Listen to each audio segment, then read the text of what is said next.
Adrenaline injection जो है ये भी 1 ml में 1 mg में आती है, और ये IM IV दोनों लगती है। स्टेट में लगा सकते हैं, डाइल्यूशन में भी लगा सकते हैं 5 to 10 ml में। ये जो severe hyper sensitivity reactions to drugs होते हैं उसमें भी इस्तेमाल हो सकती है, और इमरजेंसी ट्रीटमेंट में एनाफाइलेक्टिक शॉक्स के लिए इस्तेमाल होती है। अगर किसी पेशेंट को प्रोसीजर के दौरान OT में या वैसे अगर कोई ER में इमरजेंसी में आती है, कोई पेशेंट आता है, उसके लिए शॉक्स के लिए इस्तेमाल होती है। ये कोलैप्स में भी यूज़फुल है बहुत ज़्यादा। अगर किसी पेशेंट का हार्ट बीट कम होना शुरू हो जाता है और वो स्टॉप होना शुरू हो जाता है, तो as a life saving drug ये यूज़ होती है, स्टेट में लगती है, और पेशेंट का हार्ट बीट जो है वो बेहतर होना शुरू हो जाता है। ये अब डाइल्यूशन में भी लगा सकते हैं, स्टेट में भी लगा सकते हैं डॉक्टर की हिदायत मुताबिक।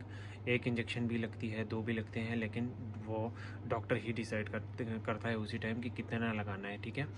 पेशेंट की कंडीशन के मुताबिक जो है ना वो ये लगती है। IVIM दोनों लग सकती है, और बहुत ही काम की चीज़ है।